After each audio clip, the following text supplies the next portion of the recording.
Una amani? Una amani? Pige Yehova makofi mengi. Haleluya. Amen. Wale wenye ushuhuda, tukimaliza mwishoni naweza tukawapa ushuhuda. Kuna kitu Mungu amekufanyia, umetendewa, umepona, umefunguliwa. Tutawapa ushuhuda mwishoni. Bwana asifiwe. Siku yetu ya 6, somo linasema dhana ya nguvu za Mungu. Dhana ya nguvu za Mungu. Dhana ya nguvu za Mungu. Leo siku yetu ya 6, nataka nizungumze dhana ya 6. Na sitarudi nyuma leo. Dhana ya 6.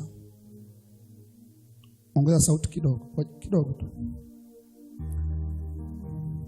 Dhana ya 6.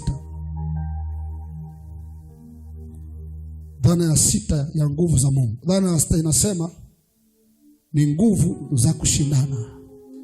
Nguvu za Mungu ni nguvu za kushindana. Ni nguvu za kushindana.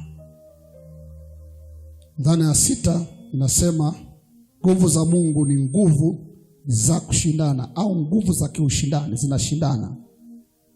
Zinatumika kwenye kushindana. Waefeso sura ya 6 kuanzia aya 10. Waefeso sura ya 6 kuanzia aya 10 na kuendelea. Nguvu za Mungu ni nguvu za kiushindani, ni nguvu za kushindana.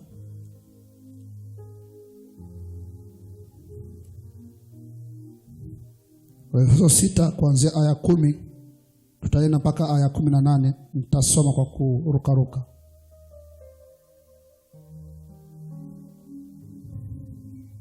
Haleluya. Biblia inasema hatimaye mzidi kuwa hodari katika Bwana na katika uweza wa nguvu zake. Funika macho yako. Baba, katika jina la Yesu nakushukuru kwa wema wako na uaminifu wako. Naomba mafuta na nguvu zako. Naombea akili zao waelewe maandiko, waelewe neno likapenye kwa nguvu, likafike kwenye mifupa yao na maisha yao, likalete badiliko kwa jina la Yesu. Amen. Hatimaye mzidi kuwa hodari katika Bwana na katika uweza wa nguvu zake. Sasa kabla ya kwenda kwenye aya 11 na aya 12, kuna kitu nataka kuanza kukitazama hapa. Nisoma kwenye Efeso sura 6 kuanzia 10 na kuendelea. Utaanza kuona Mungu anapoongelea habari ya vita ya kiroho. Nazungumza kwenye maana vita ya kiroho. Kwenye aya hizi anazungumzia vita ya kiroho. Kwenye aya 12 anasema kwa maana kushindana kwetu sisi. Kushindana kwetu sisi. Anayeshindana sio Mungu. Mungu amekupa nafasi ya kushindana. Ila kuna baadhi ya vitu anajaribu kukuonyesha kwamba kwenye kushindana ni vitu gani unapaswa uwe navyo. Kwenye aya 10 ile anasema hatimaye mzidi kuwa hodari. Hauruhusiwi kwenda vitani kama sio hodari wa vita. Narudia kusema hauruhusiwi kwenda vitani kama sio hodari wa vita. Ndio maana vitani wanaenda askari waliofundishwa kupigana vita. They are trained soldiers. Wamefundishwa kupigana vita. Huwezi ukachukua mtu mtaani tu ukampeleka vitani. Uwe na hakika huyo mtu atakufa, atapigwa. Hajui kanuni, hajui nifanye nini kwa wakati fulani. Na Biblia inasema hatimaye muwe hodari. Tunakuwa hodari wapi? Katika uweza wa nguvu za Yesu. Pigia Yesu makofi kama unaelewa.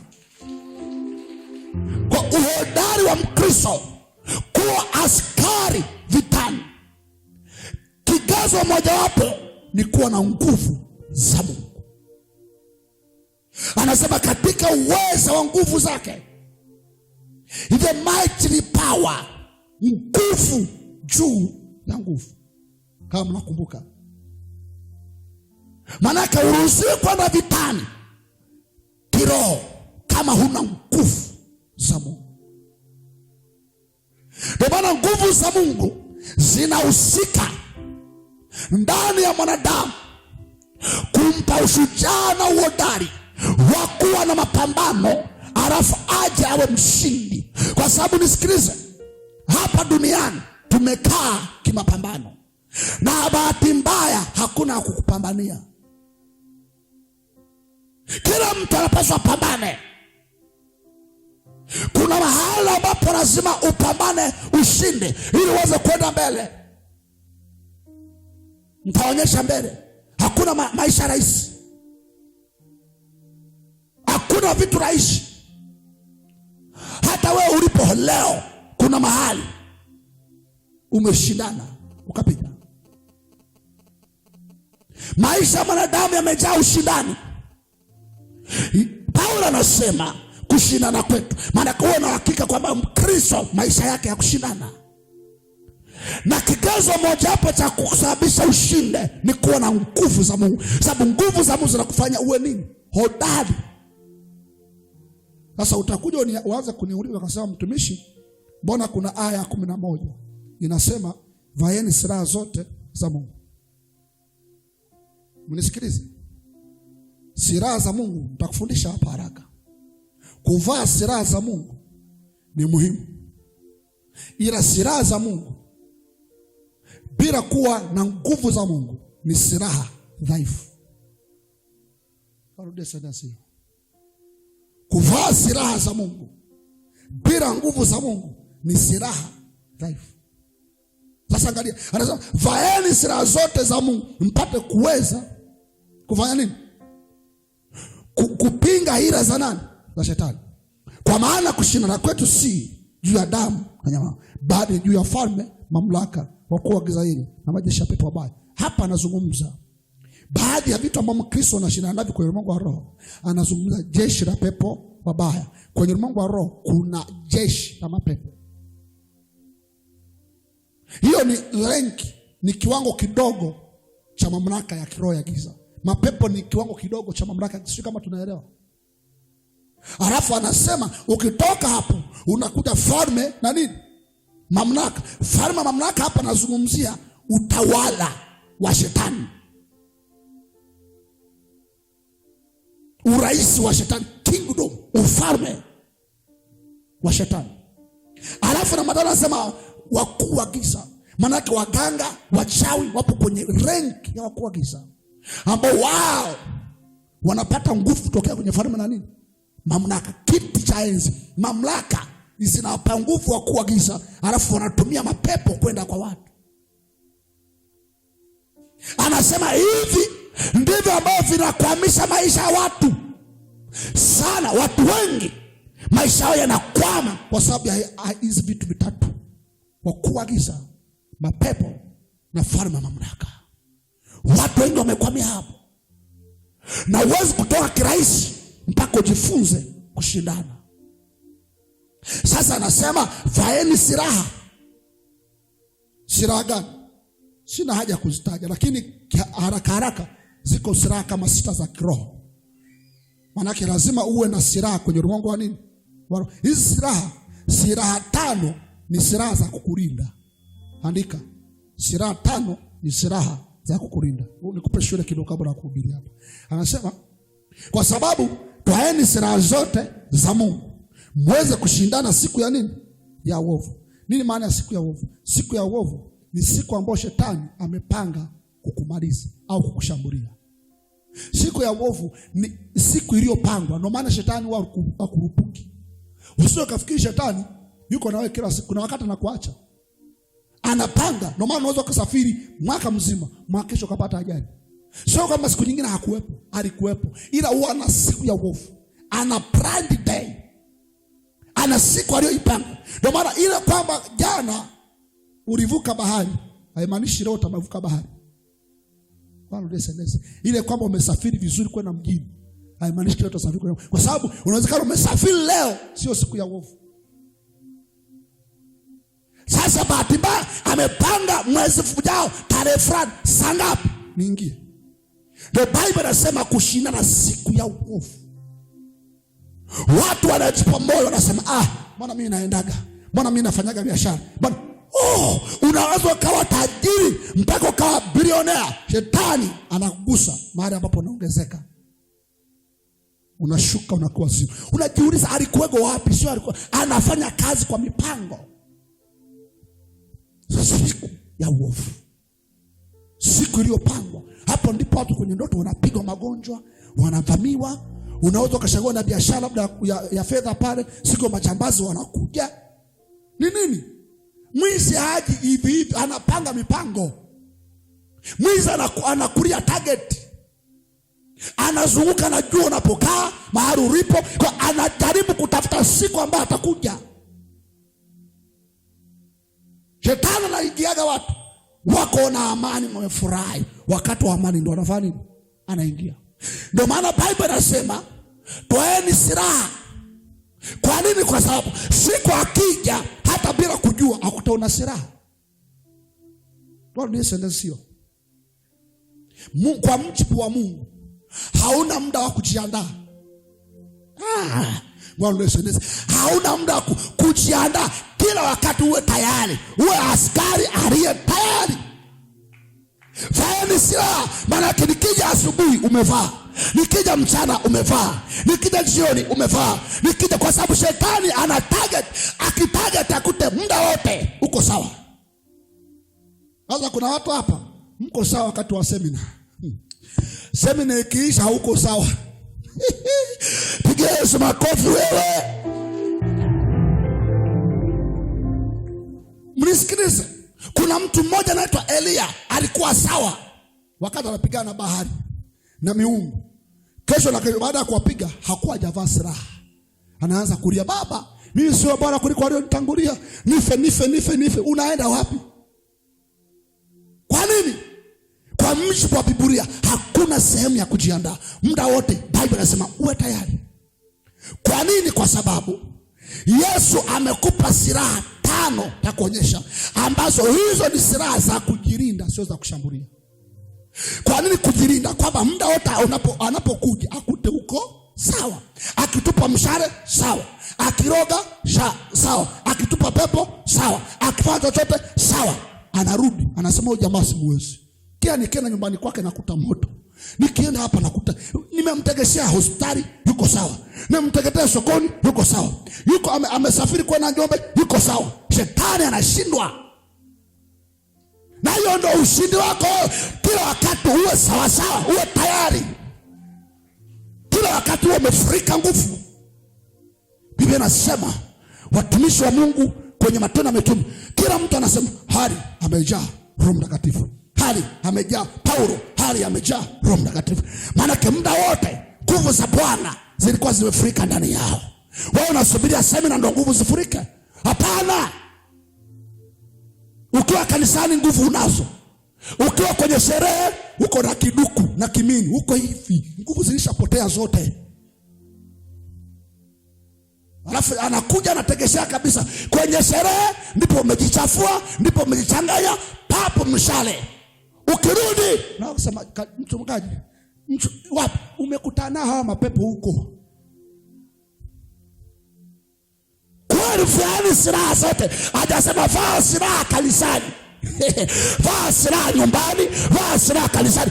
Hata ukiingia chooni vaa silaha.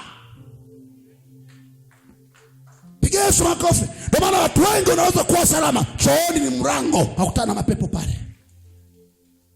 Kwa sababu wanaamini tu kanisani ndio mahali patakatifu. Hakuna. Biblia haisemi hivyo. Kanisani mahali patakatifu ndio. Lakini unakumbuka Musa alipokutana na malaika, walikutana mahali ambapo walikuwa wanachunga mbuzi na ng'ombe. Anasema mahali hapa ni patakatifu. Wapi? Kwenye uwanja. Maana nyumba yako iwe takatifu, uwepo wa Bwana uko uwe nyumbani mwako. Ukiingia chooni uwepo wa Bwana. Ukiingia sokoni uwepo wa Bwana. Usikae mahali popote unasema hapa sio pa Mungu. Hapana. Mtu akija dukani akute uwepo wa Bwana. Uvae silaha. Ndio maana sasa watu wengi wanaomba baada ya kushambuliwa. Ni kosa. Kwa mujibu wa Biblia unapaswa ujilinde usishambuliwe. Wapendwa wengi analala usiku, anavamiwa na mapepo au na wachawi. Anakabwa, anazinduka papu saa 9 usiku. Toka, shindwa shetani. Umeisha kabwa zamani. Kama ni kuchukua nyota waweza chukua, kama ni kulala na wewe wamesha kuchafua. Nini? Una silaha, ndio maana ukivamiwa ndio unakuja. Yaani ni mbaya kupigwa ndio ukalipiza. Badala ya kupigwa ukakuta uko sawa. Ndio maana silaha zote 5 ni silaha za kujilinda. Silaha ya kushambuliwa ni hii moja. Ndio maana watu wanaoendekeza vita ya kiroho bila kuwa na silaha wanaharibikiwa. Shangaa kila siku, navunja madhabahu za ukoo. Navunja. Toka. Huyo mtu mtegeshe baada ya mwezi. Biashara imeharibika, mtoto wake anaumwa, yeye mwenyewe ajielewe. Haleluya! Kwa sababu umefundishwa vita ya kiroho ni kuvunja. Vita ya kiroho Mungu anakuambia uwe umejilinda kwanza. Kwa maana mimi vita ya kiroho sipigani ovyo. Ukiona nimepiga, nimepiga. Paulo anasema nikipiga sipigi ngumi hewa. Nikupiga bwana nakupata. Wewe unapiga kwa sababu nini? Muda wote umepigwa, yani muda wote umepigwa, tumbo limeumia, watoto wako umepigwa, biashara yako imepigwa, kwa sababu hakuna ulinzi. Hakuna silaha. Ndio maana Ayubu shetani akawa anazunguka, anakuja asubuhi, anakuja nyumbani, anakuta ulinzi, anaenda kwa mifugo, anakuta mavazi yamevalishwa, anaenda kila shetani akaanza kulalamika. Unalalamikaje? Sema wewe kwani wewe umulini? Unalinda hata kuku wake, hata bata analindwa. Kila wakati shetani analalamika kwa Ayubu. Kwani kwa sababu Ayubu alikuwa mwana maombi, alikuwa anafurika kila wakati. Watoto wake alikuwa anawatolea sadaka kana kuwaombea wakati wote. Mtoto wako akiumwa ndio anaenda kuomba. Mchungaji, mtoto wangu ulikuwa wapi? Nataka vichwa vyenu vichanganyikiwe leo. Mwa watu wa maombi kuanzia sasa. Mjae nguvu wakati wote. Sema haleluya wewe. Acha vichwa mmefunia vitu fulani hivi, mmekaa hivi, yani kama mazombo hivi. Ulishaona tunapokaa mwezi mzima mimi sijapigana vita ya kiroho. Halafu na mambo yangu yanaenda. Sikwambia usipige. Mimi nikipigana najua Roho Mtakatifu ananiambia nifanye nini? Nipige. Lakini mimi najua hata akija anagusa wapi. Sababu nimevaa silaha muda wote. Wani kuonyesha hizo silaha alizosema. Nitakuonyesha. Kwa sababu hiyo toeni silaha zote za Mungu muweze kushindana siku ya wokovu. Na mkisha kuyatimiza watu kusimama. Basi simameni hadi mmejifunga kweli kiunoni. Kwa hiyo silaha ya kwanza inaitwa kweli. Inaitwa nini? Nitaonyesha kwa nini ya kujilinda kweli. Na kuvaa dirii ya haki kifuani. Silaha ya pili ni haki. Haki. Namba 15. Na kufungiwa miguu utayari tupatao kwa injili ya amani. Maana yake namba 3, utayari kwa ajili ya kazi ya Mungu. Utumishi.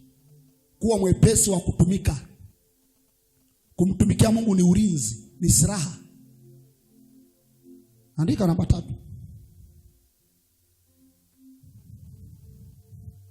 Namba 10 aya 16. Zaidi ya yote mkitwaa ngao ya imani. Namba 4 ni ngapi? Ni nini? Namba 4 namba 5. Imani ni nini? Silaha. Ambayo kwa hiyo mtaweza kuizima mishale yote ya moto. Unaona Biblia inasema mtaweza kuizima, sio kuishambulia. Mtaweza kuizima. Kwa maana yake anatupia mishale inazimwa. Sema anaenda kusema. Haya.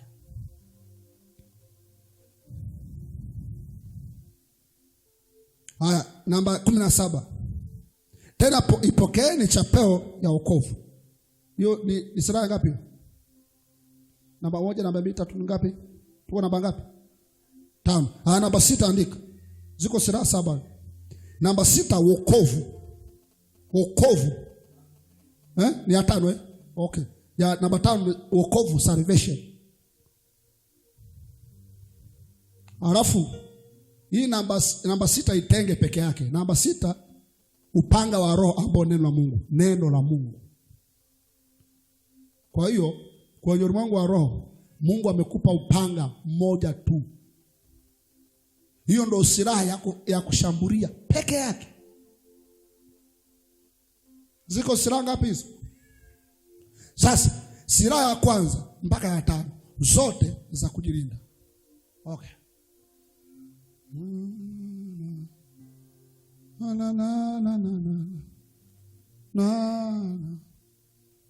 Nataka kijana mdogo wa kiume. Ndugu au kijana. Naangalia huko. Wewe njoo rafiki yangu. Wewe muache huyu. Huyu tunafahamiana. Njoo. Niambia. Kuna watu nikaweka hapa mbele kisaikolojia, kama sio kama huyu anapata shida. Haya. Unamuona huyu? Tuanze silaha ya kwanza. Kweli wapi? Kiunoni. Manake ulishaona maaskari wanafunga mikanda hapa. Si ndio? Ulishaona maaskari wanafunga mikanda mikubwa. Sasa kuna mikanda ya chuma. Anafunga wapi? Hapa. Kiunoni. Namba 2. Haki. Ambapo anasema haki kwenye, ameongelea nini? Haki, lakini amesema kwenye kifua. Ametumia neno gani? Dili. Dili kwa Kiswahili sanifu ni vazi zito linalokinga kifua. Wanaendesha pikipiki, mnawajua wale? Wanaruhusiwa kuvaa koti fulani zito kwenye kifua, si ndio? Ili hata upepo ukivuma usiharibu kifua chake. Sasa ukienda ukaona maaskari wale FFU wana kitu fulani nakivaaga hapa, ambacho hata ukipiga risasi akipiti. Kinakaa wapi? Kifuani. Namba 3. Unakaa wapi? Miguuni. Maana yake huu unavaa viatu vya kiaskari. Unaona vile viatu hata ukayaga nyoka hawezi kung'ata. Si ndio? Vinavaa wapi? Twende. Imani ni shika hivi. Kuna maaskari kama mnaonaga kule Kenya wakiwa wanapigana na waandamanaji, huwa kuna kitu wanakiweka hapa kama kioo fulani. Si ndio? Kimeshikwa hivi. Hata wakitupa jiwe kinapiga pale. Imani maana kuizima mishale.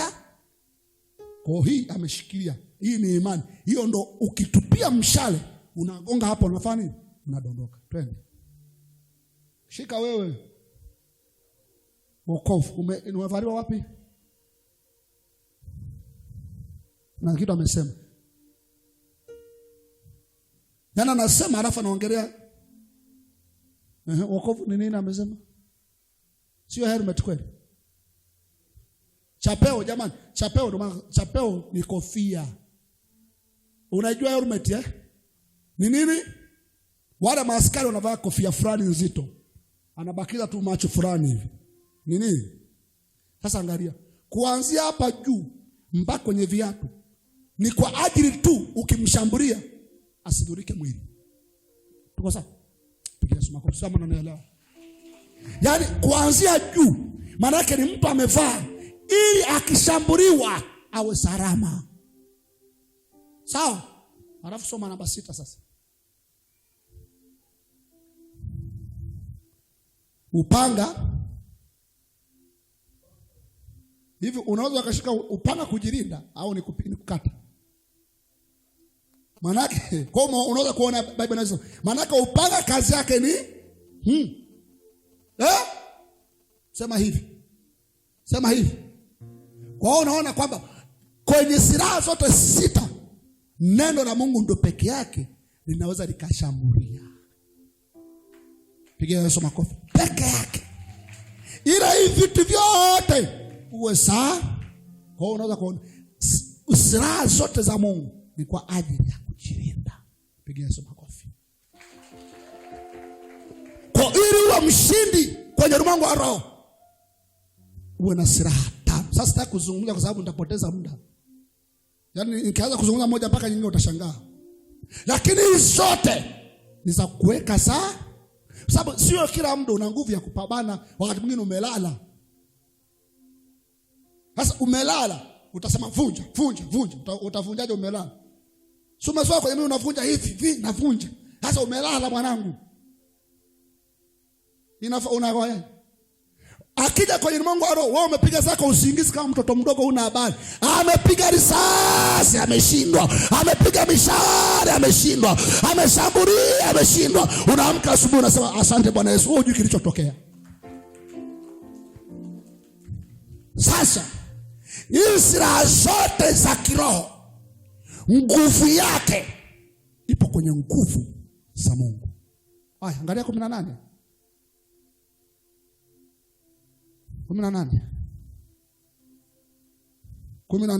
kwenye ile Efeso 6:18. Haleluya. 18.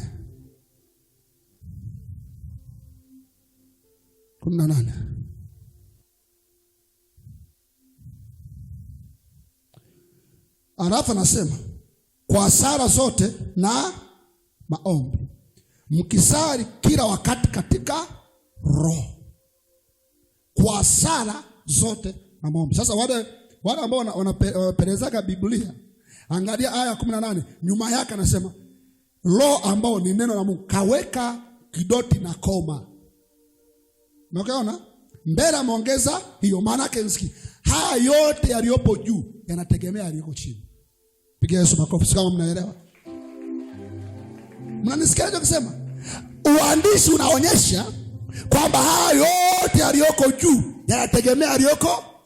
Maana yake anajaribu kusema silaha hizi hazina maana bila maombi.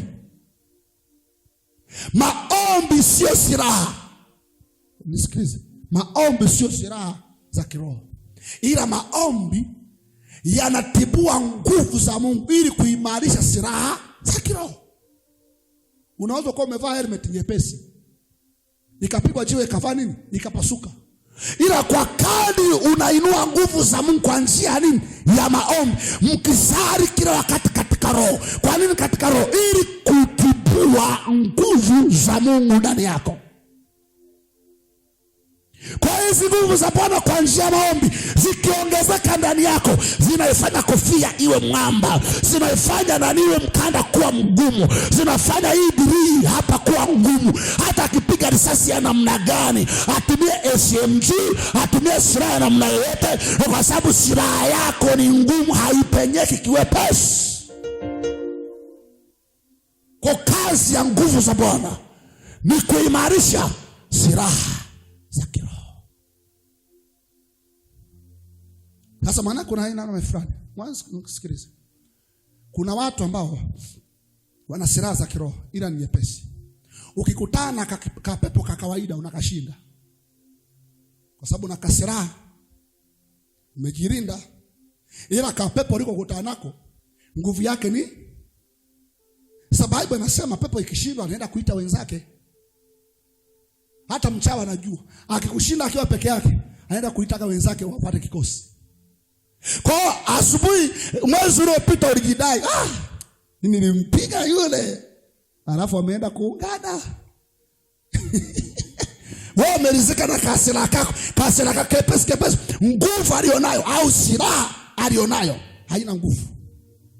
Ndio maana kwenye vita ikiwa kali, maaskari wanabadilisha silaha. Kwamba hata tumewapiga tunaona kwa silaha zetu hatuwezi. Ndio Marekani na Israeli zinaogopeka, sio kwa sababu ni kwa sababu wana silaha nzito. Kwa wakati wao wanaanza kupigana, wanapigana. Wakipigana mwanzoni wanaona maadui maadui wa kawaida. Wanachukua silaha za nini? Za kawaida. Anapiga. Akiona vita imekuwa kana, anasema badilisheni silaha, mlete aina fulani ya nini? Ya silaha. Ambao anajua hii ina nguvu zaidi ya ile ya kwanza. Akiona kabisa watu wanakufa, anaenda kubadilisha silaha za mwisho. Silaha za mwisho maana yake shetani ndo anaingia kwa vitani. Haya mapepo unayoyaona sio shetani. Biblia inasema shetani kule mbinguni aliposhuka hakushuka peke yake, alishuka na therusi ya malaika. mfalme ana nguvu kuliko watumwa wake. Kwa hao wanawaona hawa mapepo ni vimetumwa tu kushambulia, lakini nguvu ni kidogo. Kwa kama kutafuta wanakupiga unashindikana, unasema jamaa twende kumtafutia nguvu nyingine. Sasa wewe hujui una silaha za kwenye pesa, haujaongeza aina fulani ya kiwango cha kuimarisha silaha zako za kiroho. Wanaenda kuitana wachawi wengine, nenda kuitana, wakishindwa na mambo shetani tumeshinda. Shetani anaingia yeye mwenyewe. Kuna watu ambao tumeombea anakuambia mimi ni Lucifer. Bwana anasema maana yake hao wengine walishindwa, mimi ndo nimekuja. Maana ni muhimu nguvu za Bwana ziongezeke ndani yako ili ziweze kuimarisha silaha za kiroho. Zikupe nguvu, silaha zako ziwe ni kali, hata upanga wako ukifanya hivi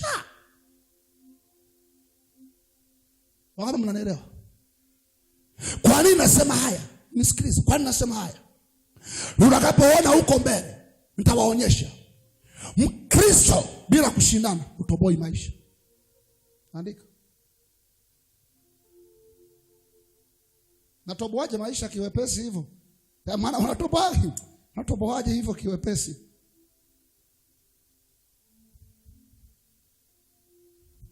Sio rahisi kama unavyofikiri.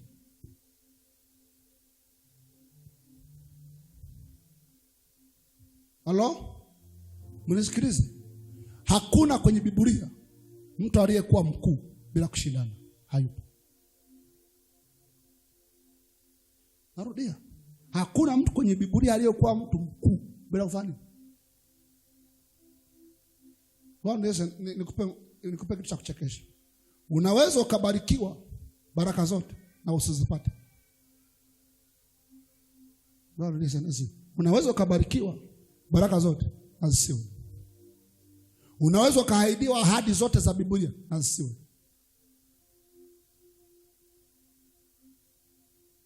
Ndio maana wengine sema haya mambo ya kusema Mungu akisha asema hakuna kupinga. Ni kiwango kidogo cha imani. Kuna kiwango kidogo cha maarifa hujajua. Mungu akitoa neno la unabii, nyuma yake wanakuwepo waombaji. Sio kama unaelewa? Okay. Isaya alisema kwamba Yesu atazaliwa. Si ndio? Nahumu akasema. Manabii wakasema Yesu atazaliwa na atakuwa mfalme wa nini? Wa ulimwengu. Kila kitu. Halafu Mungu akainua waombaji. Unajuaje? Kwenye Luka kuanzia sura 4 na sura ya 2 na 3 walikuwa waombaji kama watatu. Yule mzee aliyempokea Yesu mikononi, Biblia inasema aliambiwa hautakufa mpaka utakapokuwa Biblia inasema Roho Mtakatifu alimuonya. Roho Mtakatifu alimuonya kwamba hutakufa mpaka huyu atakapokuwa amefanya amezaliwa. Ukisoma Biblia unaona kuna kitu alikitumia pale. Ni kwamba huyu mzee si tu alikuwa anasubiria. Huyu mzee kila wakati akiamka asubuhi anasikia kumwombea Yesu. Umwombea Yesu. Amwombee mpaka atakapokuwa mikononi. Sio hivyo tu, alikuwa Ana mwanamke ambaye alikuwa ana mama mzee wa miaka 70, si 70 nimesahau. Huyo mama alikuwa hana mme, ameacha na mme muda mrefu. Mungu amemfanya kuwa mjane na kusudi ili muda wote aombe na kufunga, aombe na kufunga, aombe na kufunga maisha yake yote mpaka Yesu alipozaliwa. Yesu anazaliwa. Huyo mzee anafurahi. Nasema sasa unaweza kumwacha mtumishi wako kaondoka kwa amani. Kwa nini? Kwa sababu kazi nimeimaliza. Wewe unafikiri unazaliwa tu, mtoto amezaliwa kuwa rais, amezaliwa kuwa na nyota, unafikiri anatoka kiwepesi. Namna hivyo haiwendi. Mpaka papo nguvu ya kusukuma unabii. Unabii ukiachiliwa, panahitajika nguvu ya kusukuma unabii utokee. Israeli waliambiwa mtaenda utumwani kwa miaka 400. Ni unabii aliambiwa babu yao Ibrahim. Wale watu walipofika Misri wakakutana marango ya miungu ikafunga maisha yao. miaka 30 ilipotea. Wangetoka 400 miaka 30. Kwa nini? Hawakujua namna ya kutimiza unabii. Badala ya kuomba wakabaki kuwa watumwa, wanakula tu. Walipogundua wakaanza kutoa machozi kwa kuomba na kulia. Pia sasa Mungu akasikia kilio chao. Yeye ndiye aliyesema mtakaa miaka 400. 30 haikuwa ya Mungu. Bwana nataka nikwambie, pia nguvu za Mungu kuna mahali utapenya. Hata kama una unabii wa namna gani. Sasa mimi nimeitwa, yani mimi niliona kabisa kwenye ndoto. Mimi ni mtu mkubwa. Utakufa unashuhudia mimi nilionaga. Sasa mimi ningekuwa mwimbaji mkubwa najua. Kwa hiyo mimi mfanya biashara, babu zangu yani wananitabiria mimi mfanya biashara, mimi nikifanya biashara hivi wateja wanamumunika. Haya, endelea mama. Endelea bila kushindana. Yaani mimi nakwambia ahadi za Mungu, unabii wa Mungu unatimia kwa nguvu inaosukuma. Mimi nilivyojua hayo, kila kitu sichukulia yake wepesi. Hata hiyo huduma ya leo, yani umenishtukiza leo, sichukulie kwa wepesi. Zamani nilikuwa ningeje madhabahuni, nasema kwa neema ya Mungu. Ni kweli neema ya Mungu ipo. Neema mnazoea. Kuna siku nilipigwa vita hiyo. Napigwa vita mpaka nataka kuchanganyikiwa, napoteza akili. Wewe nadhani tu unasema madhabahuni kiepesi namna hiyo, nasema Mungu ametupa wito. Mungu Roho Mtakatifu yupo ndani yetu na bado unaweza kupigwa. Na wazo unaweza kukwama. Nisikilize. Jifunze kuwa ni mtu ambaye unatafuta nguvu nyuma yako. Nguvu za Mungu ziongezeke ndani. Nitakuonyesha mifano mingi kwenye Biblia. Watu ambao walibarikiwa lakini hawakuishia hapo, walienda mbele. Ngoja niwape mfano mmoja. Nitawapa mfano mmoja kwa haraka, sitaizungumza. Mfano wa kwanza utaona kesho. Mfano wa mtu anaitwa Yakobo. Mnakumbuka habari za Yakobo? Yakobo alitabiriwa na Mungu kwamba huyu Yakobo amependwa na Mungu na atakuwa mkubwa kuliko ndugu yake. Na Biblia inasema alipozaliwa Yakobo alikuwa ameshika mguu. Ya kwamba wewe usinitangulie. Mimi ndo bosi bwana. Lakini haya yalitimia, hayakutimia kwa wepesi. Ili atoboe, alifanya ujanja, akaiba uzaliwa wa kwanza wa ndugu yake. Alipambana yeye na mama yake. Wakajua tukiachia kwa wepesi tukarekea tumekwisha. Baba akishabariki, wewe hata kama umetambuliwa, baraka zinarudi kwa Esau. Wakajua kanuni ya kwamba lazima nipambane. Wakafanya ujanja, wakapelekwa baraka kwa lazima. Baba yake alikuwa hajui unabii, lakini wakajua hai vitu haviji kiwepesi, lazima tushughulike. Jamaa akaenda. Yakobo yule ile akaenda kwa mjomba wake Labani. Sasa kumbuka, Mungu alishampa mke kwa ajili ya kupitisha uzao kwenye kizazi kinachokuja. Brother, kachunga mbuzi we mahari yake miaka 7, kaya 7. Ulimwengu wa roho kamzuru. Yakobo amekaa pale, hakulia, alipambana, akasema sawa, naongeza miaka mingapi? Kwani 7. Anatafuta anachokitaka. Kwa hiyo ulimwengu wa roho wakapona siku ya kuoa, wakampa sie wake. Hivyo mke wake ambaye alikuwa anakusudia akafungua tumbo. Nacheza ulimwengu wa roho. Yakobo akapambana katoboa. Akaenda mahali fulani, akutana na malaika. Malaika alimtuma Mungu. Biblia inasema alipokutana na malaika, akang'ana naye usiku kucha. Akasema usiponibariki sikuachii. Malaika akamwambia hapana, wewe niache. Akambembeleza akangofu, wewe niache tu. Asubuhi nakuja, wewe niache nione. Anambia hakuna, sikuachii. Anajua kabisa ni kweli baba yangu amenibariki, Mungu amenibariki, lakini hapa ndo saa ya kutoboa. Hapa ndo unabii unatimia. Hapa. Wao nasema nimwachie Mungu aliyenitabiria, niachie Mungu aliyenibariki. Utakufa hivyo hivyo mwanangu. Yakobo akatenguliwa upande papo, akawa anatembea hivi, lakini akasema sikuachii. Biblia inasema usiku kucha wanapambana, asubuhi malaika akanyosha mkono akasema, wewe jamaa unastahili kuwa mtu mkuu. Yaani mtu mkuu sio mzembe mzembe, mtu mkuu anapambana. Mtu mkuu lazima apambane. Nasema umeshindana na Mungu. Angalia, mmoja umeshindana na Mungu na wanadamu. Sasa mnisikilize, sio kama mnaelewa. Umeshindana na Mungu, umeshinda. Umeshindana na wanadamu, umeshinda.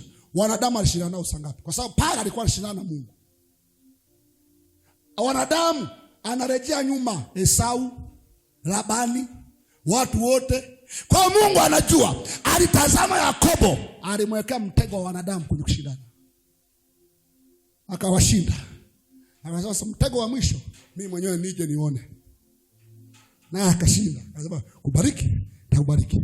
Unaitwa nani? Naitwa Yakobo. Toka hapa. Kuanzia leo utaitwa Israeli. Pigia Yesu makofi mengi mengi. Mpaka leo Israeli unaoiona na nguvu zake na majeshi yake na uwezo wake na mbaraka wake ulitokana na mtu mmoja aliyesimama kwenye zamu zake, akasema siachii mbaraka wa Bwana. Yakobo peke yake ndiye ameifanya Israeli kuwa leo. Nikwambia kizazi chako kitabarikiwa na wewe, uzao wako utabarikiwa na wewe. Ukishainuliwa utainua watu wengine nyuma yako. Sema haleluya, haleluya. Amen, katika jina la Yesu. Wao nafikiri utani. Kaa hapo zembea, watoto wako wanakutegemea, utoboe nao watoboe, uvuke nao wavuke. Unakaa unasema Mungu, maombi yako ya dakika 2. Zembea. Halafu nasababisha. Ndio maana wewe baba yako ndo alisababisha wewe kama jinsi ulivyo, hakupambana. Na wao wanataka hivyo hivyo uende na wewe watoto wako laana kwa laana. Nini? Funika macho yako. Mimi nakupa mahasira hapa. Pa mahasira. Kiona mtu anachezea maisha yako usimchukulie kawaida. Ndio maana Biblia inasema usimwache mwanamke mchawi kuishi. Mwanamke hali ambapo unaona anataka kuingilia maisha yako, nyoka naye. Sema Bwana Yesu, nipe nguvu ya kupambana. Nipe upako wa kupambana. Nishinda masaka. Andiko nasema tunashinda na zaidi ya kushinda kwa yeye aliyetupenda. Kwa yeye aliyetupenda.